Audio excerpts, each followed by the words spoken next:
সরাসরি সোলার থেকে বিদ্যুৎ উৎপাদন করবে রফিক ভাই। আজকে এই ভিডিওতে প্রমাণ হয়ে যাবে বিষয়টা সত্যি নাকি মিথ্যা।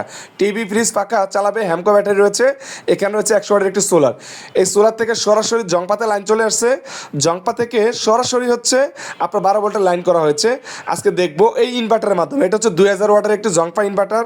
এখানে রয়েছে আউটলাইন, রয়েছে একটি পাখা যেন ইনভার্টারটাকে ঠান্ডা করে। তো আজকে আপনারা দেখবেন এই ভিডিও থেকে আমরা ফ্রিজ চালিয়ে দেখাবো যে ফ্রিজ আদৌ চলে কিনা। অর্থাৎ আপনারা বুঝতে পারতেছেন 2000 ওয়াট জংপা ইনভার্টারের মাধ্যমে আমরা এখন ট্রাই করব। ফ্রিজটা এখন খুলতেছি, দেখেন লাইন দিচ্ছি, লাইনটা চলে গেছে, অর্থাৎ ফ্রিজ চলতেছে না। আপনারা বুঝতে পারতেছেন 2000 ওয়াটের জংপা ইনভার্টার দিয়ে ফ্রিজ চলতেছে না, কার্যকর না। এখন আমরা টেলিভিশনের লাইন দিচ্ছি।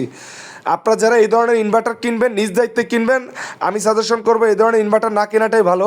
এখন আমরা টেলিভিশনের লাইন দিয়েছি, আরেকটা পরীক্ষা হয়ে যাক এই মুহূর্তে। আমরা এখন দেখব টেলিভিশনটা চলে কিনা। টেলিভিশনের স্ক্রিন আস্তে আস্তে ব্লু হচ্ছে, দেখেন টেলিভিশন লাফাচ্ছে, অর্থাৎ ভালোভাবে লোড পাচ্ছে না। ঠিক আছে, আপনারা বুঝতে পারতেছেন।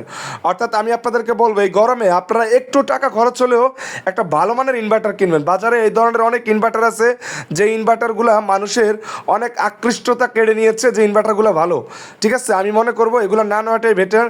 এখন আমি পাখার লাইন খুলে রফিক ভাইয়ের মাধ্যমে, টিভির লাইন খুলে পাখার লাইন দিচ্ছি। আপনারা দেখতে পাচ্ছেন পাখা চালিয়েছি, না পাখা তো চলতেছে, তারপরেও বলা যায় না কখন যে কেটে যায়, বলা যায় না। পাকা লাইন চলতেছে। অর্থাৎ আপনারা যারা জংপা ইনভার্টার বা আদার্স ইনভার্টার কিনবেন নিজে